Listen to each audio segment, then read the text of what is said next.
ನೆರೆ ಪೀಡಿತ ಪ್ರದೇಶಗಳಿಗೆ ಆರ್ ಅಶೋಕ್ ಭೇಟಿ.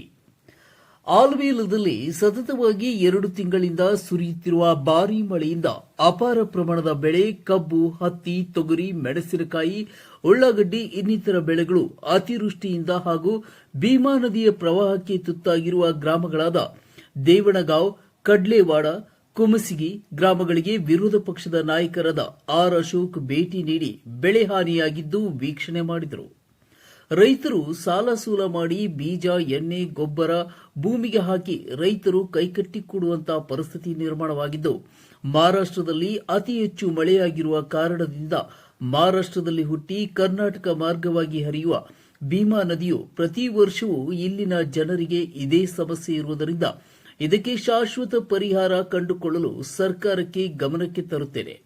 ಭೀಮಾ ನದಿ ತೀರದ ಗ್ರಾಮಗಳ ಜನರು ಮತ್ತು ಜಾನುವಾರುಗಳು ಸಂಕಷ್ಟಕ್ಕೊಳಗಾಗಿದ್ದು, ಸಂಕಷ್ಟಕ್ಕೆ ಒಳಗಾದ ರೈತರು ಬೆಳೆಗೆ ಸೂಕ್ತವಾದ ಪರಿಹಾರವನ್ನ ಪ್ರತಿ ಎಕರೆಗೆ 25,000 ರೂಪಾಯಿ ಕೊಡಬೇಕೆಂದು ಮತ್ತು ಮನೆ ಕಳೆದುಕೊಂಡವರಿಗೆ 5 ಲಕ್ಷ ರೂಪಾಯಿ ಹಣ ನೀಡಬೇಕೆಂದು ವಿರೋಧ ಪಕ್ಷದ ನಾಯಕ ಆರ್ ಅಶೋಕ್ ಸುದ್ದಿಗೋಷ್ಠಿಯಲ್ಲಿ ತಿಳಿಸಿದರು.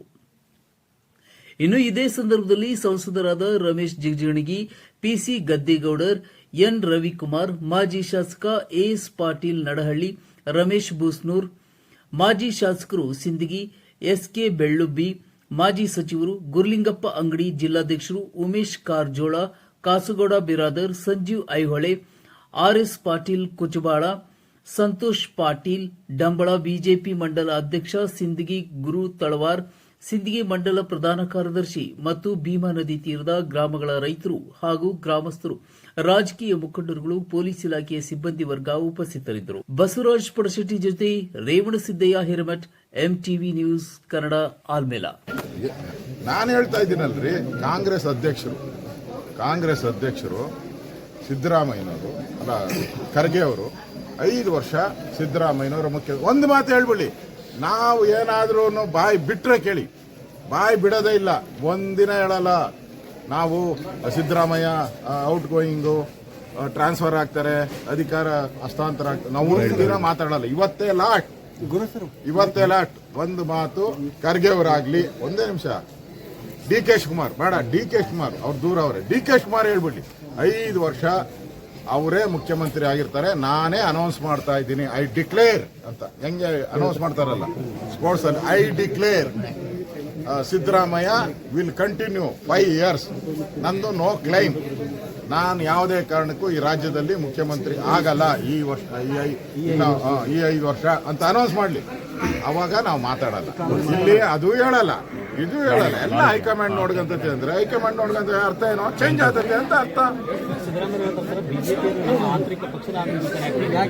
ನಮ್ಗೆ ನೋಡ್ರಿ, ಅವ್ರ ಪಕ್ಷದಲ್ಲಿ ಏನಾನ ಅವರು ಯಾವ ನಾಟಕನ ಆಡ್ಕೊಂಡ್ಲಿ ನಮ್ಗೇನ್ ಸಮಸ್ಯೆ ಇಲ್ಲ, ಅವ್ರು ಏನ್ ಬೇಕಾದ್ರೂ ಆಡ್ಲಿ, ನಮ್ಗೇನ್ ಸಮಸ್ಯೆ. ಆದ್ರೆ ಇವ್ರ ದಿನ ಮುಖ್ಯಮಂತ್ರಿ ಬದಲಾವಣೆ ಅಂತೇಳಿ ರಾಜ್ಯದ ಅಭಿವೃದ್ಧಿ ಕುಂಠಿತ ಆಗಿದೆ. ರಾಜ್ಯದಲ್ಲಿ ಅಧಿಕಾರಿಗಳು ಕೆಲಸ ಮಾಡ್ತಾ ಇಲ್ಲ. ಯಾರು ಮುಖ್ಯಮಂತ್ರಿನೋ ಮುಂದೆ ಅವ್ರ ಕಾಲಿಡಿಯೋಣ ಹೋಗಿ ಅಂತ ಅಧಿಕಾರಿಗಳು ಯೋಚನೆ ಮಾಡ್ತಾರೆ. ಅದು ಕೆಲಸ ಕಾರ್ಯ ನಡೀತಾ ಇಲ್ಲ, ಅಭಿವೃದ್ಧಿ ಆಗಲ್ಲ. ಸ್ಥಿರವಾದಂತ ಮುಖ್ಯಮಂತ್ರಿ ಇದ್ರೆ ಅಭಿವೃದ್ಧಿ ಆಗಕ್ಕೆ ಒಂದು ಕಾರಣ ಆಗ್ತೈತೆ. ಅದಕ್ಕೋಸ್ಕರ ನಾವು ಸರ್ಕಾರದ ದೃಷ್ಟಿಯಿಂದ ಹೇಳ್ತೀವಿ, ಇವ್ರ ಪಾರ್ಟಿಯಲ್ಲಿ ಏನಾನ ಮಾಡ್ಕೊಂಡು ಹಾಳಾಗೋಗ್ಲಿ, ನಮಗ್ ಸಂಬಂಧ ಇಲ್ಲ. ಸರ್ಕಾರ ಮುಖ್ಯಮಂತ್ರಿ 5 ವರ್ಷ ಇದ್ರೆ ಅದೊಂದು ಸ್ಟೇಬಲ್ ಸರ್ಕಾರ ಅಂತ ಹೇಳ್ತೀವಿ. ಸಿಎಂ ಸಿದ್ದರಾಮಯ್ಯ ಅವರ NDRF ಹಣ ಬಳಕೆ ಮಾಡಿಲ್ಲ ಅಂದ್ರೆ, ಈಗ SC/ST ಹಣ ಬಳಕೆ, NDRF ಹಣ ಬಳಕೆ ಮಾಡಬಾರ್ದು ಅಂತ ಏನು ಇಲ್ಲ. ಆದರೆ SC/ST ಹಣ ಬಳಕೆ ಮಾಡೋಕ್ಕೆ ಅಧಿಕಾರನೇ ಇಲ್ಲ, ಯಾವ ಸರ್ಕಾರಕ್ಕೂ ಅಧಿಕಾರ ಇಲ್ಲ. ಅವರೇ ಆಕ್ಟ್ ಮಾಡಿದ್ದು ಆಕ್ಟ್. ಹೆಂಗ್ ಬಳಕೆ ಮಾಡ್ಕೊಂತ ಇದ್ದೀರಾ? ಬಳಕೆ ಮಾಡ್ಕೊಂತ ಇದ್ದಾರಲ್ಲ, ಅದಕ್ಕೆ ಇಲ್ಲಿ ಸರ್ಕಾರದ ಮೇಲೆ ಎಲ್ಲರಿಗೂ ಹಂಗಾರೆ ಯಾಕೆ ಹಣ ಬಿಡುಗಡೆ ಮಾಡ್ತಾ ಇಲ್ಲ? ಹಣ ಬಿಡುಗಡೆ ಮಾಡ್ಬೇಕಲ್ಲ. ನಮ್ಮ ಸರ್ಕಾರ ಇದ್ದಾಗ 1 ತಿಂಗಳಲ್ಲಿ ಎಲ್ಲ ಕೊಟ್ಬಿಟ್ರಿ. ಫ್ಲಡ್ ಬಂದ ಅವಾಗ 2 ತಿಂಗಳು 3 ತಿಂಗಳಾಯ್ತು ಶುರುವಾಗಿ ಫ್ಲಡ್. ಗ್ಯಾರಂಟಿ ಯೋಜನೆಗಳು ಸಕ್ಸಸ್ ಆಗೋದಕ್ಕೆ ಬಿಜೆಪಿ ತಳಮಳ ಶುರು. ಹೌದು, ಗ್ಯಾರಂಟಿ ಕಾಮಾಲೆ ಕಣ್ಣು ಕಾಂಗ್ರೆಸ್ ಅವರಿಗೆ. ಈಗ ರಾಯರೆಡ್ಡಿ ಏನು ಹೇಳಿದ್ರು, 2,000 ಬೇಕಾ, ರೋಡ್ ಬೇಕಾ, ಆಸ್ಪತ್ರೆ ಬೇಕಾ, ಸ್ಕೂಲ್ ಬೇಕಾ? ಸ್ಕೂಲು, ಆಸ್ಪತ್ರೆ, ರೋಡ್ ಏನು ಕೇಳಬೇಡ್ರಿ, ಬರೀ 2,000 ತಗೊಳ್ರಿ ಅಂದ್ರು. ಕೆಲವರು ಅವ್ರ MLAಗಳು ಗ್ಯಾರಂಟಿಯಿಂದ ನಮ್ಮ ಜೀವನ ಎಲ್ಲ ಹಾಳಾಗೋತಾ ಇದೆ, ಅಭಿವೃದ್ಧಿ ಮಾಡೋಕ್ಕಾಗಿಲ್ಲ. ಅವ್ರ ಪಾರ್ಟಿಯವರು ಹಂಗಾರೆ ಕಾಂಗ್ರೆಸ್ ಪಾರ್ಟಿ MLAಗಳಿಗೆಲ್ಲ ಕಾಮಾಲೇನಾ?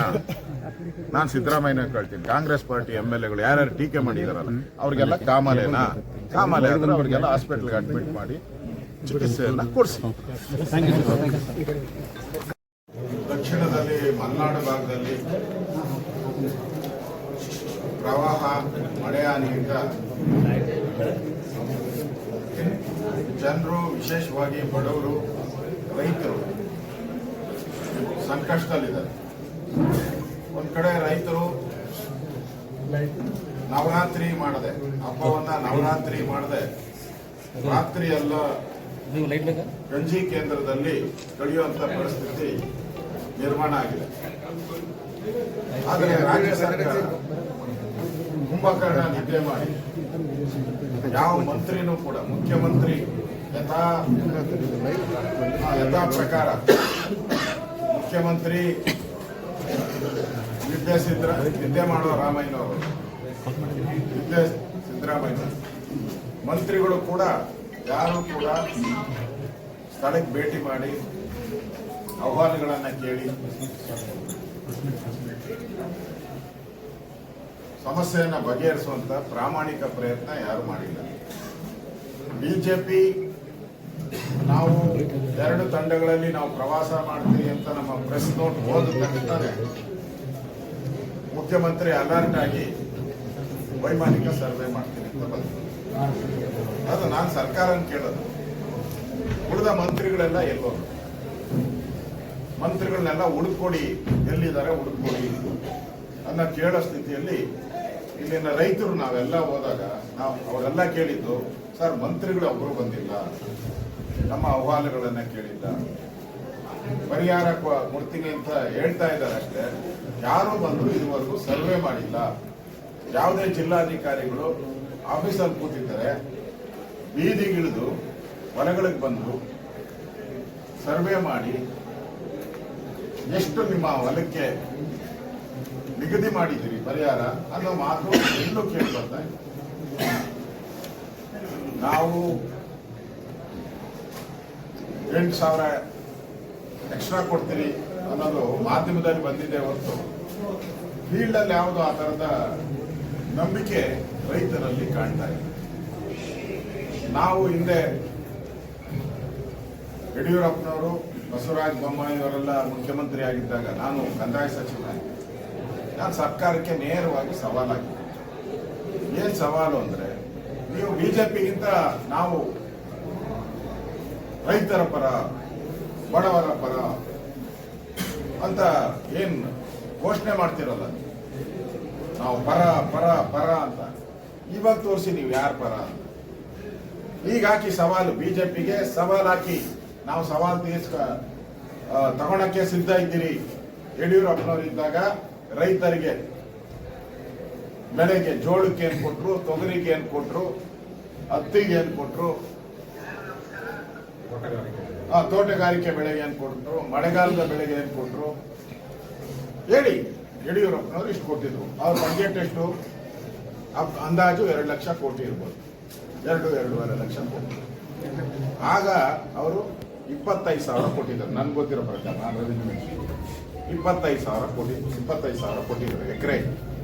ನೀವೇನ್ ಕೊಟ್ಟಿದ್ದೀರಾ ಹೇಳಿ, ಪ್ರಾಮಾಣಿಕವಾಗಿ ಹೇಳಿ. ನಾನೇನು ಕೇಂದ್ರ ಸರ್ಕಾರ ಕರೀರಿ, ನಾವು ಬರ್ತೀವಿ, ಸರ್ವಪಕ್ಷದ ಸಭೆ ಕರೀರಿ, ಫ್ಲಡ್ ಆಗಿದೆ, ನಾವೆಲ್ಲ ಹೋಗೋಣ ಕೇಂದ್ರಕ್ಕೆ, ಕರೀರಿ, ಬರ್ತೀವಿ ನಾವು, ಇಲ್ಲ ಅಂತ ಹೇಳ.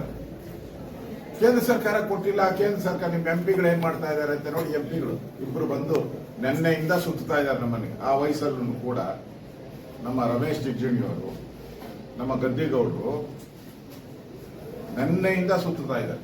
ಅವರೇನು ವೈಮಾನಿಕ ಸರ್ವೆಗೆ ಹೋಗಿಲ್ಲ, ಅರ್ಧ ಗಂಟೆ ಹಿಂಗೆ ಮೇಲೆ ಗಾಳಿಯಲ್ಲಿ ಸುತ್ತಬಿಟ್ಟು ಹೋಗಿಲ್ಲ. ಅವರು ಬೀದಿ ಸುತ್ತಾ ಇದ್ದಾರೆ. ಜನ, ನಾವು 2 ಕಡೆ ನಾವು ಫಂಕ್ಷನ್ ಕೊಟ್ಟಿದ್ದೀವಿ, ಜನ ಇವತ್ತು 10 ಕಡೆ ಕರ್ಕೊಂಡು ಹೋಗ್ತಾ ಇದ್ದಾರೆ. ದಾರಿ ಇದ್ದಕ್ಕೂ ನಿಲ್ಸಿ ಈ ಹೊಲ ನೋಡಿ, ಆ ಹೊಲ ನೋಡಿ, ಪೂರ್ತಿ ಸೂರ್ಯಕಾಂತಿ ನೋಡಿದೆ. ಅಲ್ಲಿ ಒಂದು 10 ಎಕರೆ ಸೂರ್ಯಕಾಂತಿ ಪೂರ್ತಿ ಕಪ್ಪುಗ ಹೊಡಿದೆ, ಪೂರ್ತಿ ಕಪ್ಪುಗ, ಏನು ಉಳಿಯಲ್ಲ. ಇಡೀ ಹೊಲನೆ ಒಂದು ಕಾಳುನು ಉಳಿಯಲ್ಲ, ಎಲ್ಲ ಕಪ್ಪು. ಈರುಳ್ಳಿ ಅಂತೂ ಕಿತ್ಬಿಟ್ಟು ಅಲ್ಲೇ ಬಿಸಾಕಿದ್ದಾರೆ. ಹತ್ತಿ ಏನು ಬರಬೇಕಾಗಿತ್ತು, ಹತ್ತಿನೂ ಎಲ್ಲ ಒಡೆದೋಗಿ ಅದು ನೀರಿಗೆ ಕೊಳತು ನೀರಲ್ಲಿ ತೇಲ್ಕೊಂಡು ಹೋಗ್ತಾ ಇದೆ ಹತ್ತಿ. ಯಾರಿಗೋ ಮೈ ಮೇಲೆ ಬಟ್ಟೆ ಆಗ್ಬೇಕಾಗಿದ್ದ ಹತ್ತಿ ಇವತ್ತು ಕೊಳತು ನೀರಲ್ಲಿ ಹೋಗ್ತಾ ಇದೆ. ಇದಕ್ಕೆ ಕಾರಣಕರ್ತರೆ ಯಾರು? ಕೆಲವರು ಮಂತ್ರಿಗಳಿದ್ದಾರೆ ಪ್ರಕೃತಿ ಅಂತ. ಏನ್ ಪ್ರಕೃತಿ ಇವತ್ತೇ ಬಂದು ಹುಟ್ಟಿದ? ಎಲ್ಲಾ ಕಾಲದಲ್ಲೂ ಪ್ರಕೃತಿ ಇತ್ತು, ಮಳೆ ಬರ್ತಾ ಇತ್ತು. ನೀವು ಏನ್ ಕ್ರಮ ತೆಗೆದುಕೊಂಡು ಬಿಜೆಪಿ ಮೇಲೆ ಸವಾಲ್ ಆಗ್ತಿರಲ್ಲ. ಮನೆಗಳಿಗೆ ನಾವು 5 ಲಕ್ಷ ರೂಪಾಯಿ ಕೊಡ್ತೀವಿ. ಮನೆ ಬಿದ್ದರೆ 5 ಲಕ್ಷ ರೂಪಾಯಿ ನಾವು ಕೊಡ್ತೀವಿ. ನೀವೆಷ್ಟು ಕೊಡ್ತಾ ಇದ್ದೀರಾ? 1,20,000. ಇನ್ನ 3,80,000 ಯಾರ ಜೋಬಿಗೆ ಹೋಗುವಂಥದ್ದೇ?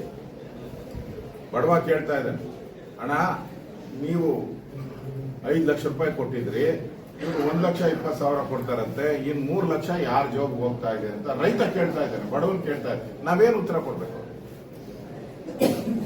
ಪಾರ್ಷಿಯಲ್ ಮನೆ ಬಿದ್ರೆ ನಾವು 3 ಲಕ್ಷ ಕೊಟ್ಟಿದ್ವಿ, 350,000 ಅಂತ ಹೇಳ್ತಾರೆ. ಇನ್ನು 2.5 ಲಕ್ಷ ಎಲ್ಲಿ ಹೋಯ್ತು? ನಮ್ಮ ಪ್ರಶ್ನೆ ಸರ್ಕಾರ. ಬಿಜೆಪಿಗಿಂತ ನಾವ್ ಏನ್ ಕಮ್ಮಿ ಇಲ್ಲ, ರೈತರ ಪರ ಅಂತ ಹೇಳ್ತಿರಲ್ಲ, ತೋರಿಸಿ ಇದ್ರಲ್ಲಿ ತೋರಿಸಿ. ನೀವು ಬಿಜೆಪಿಗಿಂತ ನಾವು ಹೆಚ್ಚು ಪರಿಹಾರವನ್ನ ಕೊಟ್ಟಿದ್ದೀರಿ ಹೇಳಿ. ಕೇಂದ್ರ ಸರ್ಕಾರದ ಮೇಲೆ ಗೂಬೆ ಕೊಟ್ಟಿರ್ತೀರ. ನಾನು ಚಾಲೆಂಜ್ ಮಾಡ್ತೀನಿ. ಹಿಂದೆ ನಿಮ್ಮ ಮನಮೋಹನ್ ಸಿಂಗ್ ಇದ್ರಲ್ಲ, 10 ವರ್ಷ ಆಡಳಿತ ಮಾಡಿದ್ರು, ಏನ್ ಕೊಟ್ಟಿದ್ದಾರೆ ರಾಜ್ಯದ ಜನತೆ ಮುಂದೆ ಹೇಳಿ. ನರೇಂದ್ರ ಮೋದಿ ಅವರು 10 ವರ್ಷದಲ್ಲಿ ಏನ್ ಕೊಟ್ಟಿದ್ದಾರೆ ಹೇಳಿ. ಬಿಡುಗಡೆ ಮಾಡಿ ವೈಟ್ ಪೇಪರ್. ಬಿಡುಗಡೆ ಮಾಡಲ್ಲ. ಕೇಳಿದ್ರೆ ಅವಾಗಿನ ಬಡ್ಜೆಟ್ ಹಿಂಗೆ, ಇವಾಗಿನ ಬಡ್ಜೆಟ್. ಮನಮೋಹನ್ ಸಿಂಗ್ ಇದ್ದಾಗ ಬಡ್ಜೆಟ್ ಕಡಿಮೆ ಇತ್ತಂತೆ, ಪ್ರಧಾನಿ ಮೋದಿ ಬಂದ್ಮೇಲೆ ಬಡ್ಜೆಟ್ ಜಾಸ್ತಿ. ಯಾಕೆ ಜಾಸ್ತಿ ಆಯ್ತು?